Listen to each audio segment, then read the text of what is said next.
الحمدللہ وکفا وسلام علی عبادہ الذین اصطفیٰ اما بعد۔ روزے کے احکامات کے دو اہم مسئلے عرض کرنا چاہتا ہوں۔ ایک مسئلہ تو بہت زیادہ اہم ہے اور دوسرا بھی اہمیت کا حامل ہے۔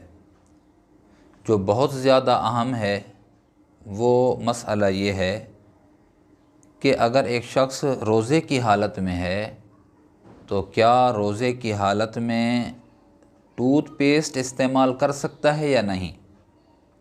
تو حضرات فقہا فرماتے ہیں کہ روزے کی حالت میں ٹوتھ پیسٹ کا جو استعمال کرنا ہے، چونکہ حلق کے اندر اس کے اثرات جانے کا گمان ہے اور شک ہے کہ حلق کے اندر اس کے اثرات چلے جائیں گے، اسی وجہ سے حضرات فقہا نے ٹوتھ پیسٹ کرنے کو مکروہ قرار دیا ہے۔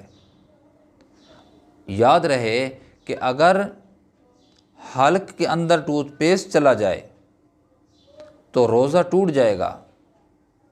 اس لیے روزے کی حالت میں کوشش یہ کی جائے کہ ٹوتھ پیسٹ استعمال نہ کیا جائے، بلکہ روزہ رکھنے سے پہلے دانتوں کی صفائی کر لی جائے ٹوتھ پیسٹ کے ذریعے سے، یا روزہ افطار کرنے کے بعد ٹوتھ پیسٹ کر لیا جائے۔ اور کوئی آدمی ٹوتھ پیسٹ استعمال نہیں کرتا بلکہ ٹوتھ پاؤڈر استعمال کرتا ہے، اس کا حکم بھی یہی ہے، چونکہ اس کے اثرات حلق میں جائیں گے اس پر یقین گمان ہے، تو اس گمان کی وجہ سے، شک کی وجہ سے حضرات فقہا نے اس کو مکروہ قرار دیا ہے۔ ٹوتھ پیسٹ روزے کی حالت میں کرنے سے بچنا چاہیے، اجتناب کرنا چاہیے۔ دوسرا مسئلہ بھی قدر اہمیت کا حامل ہے۔ جمائی آتی ہے انسان کو بعض اوقات، تو جمائی کی حالت میں اگر یہ بندہ روزے دار ہے اور اس کو جمائی آئی ہے تو جمائی کے دوران اس کے حلق کے اندر پانی کا کوئی قطرہ کسی جگہ سے بھی گرا ہے اور حلق کے اندر چلا گیا ہے، منہ کھلا ہوا تھا تو منہ کے اندر وہ قطرہ گرا اور وہ حلق کے اندر ہی چلا گیا، تو اس سے روزہ ٹوٹ جائے گا، قضا لازم ہوگی، کفارہ نہیں۔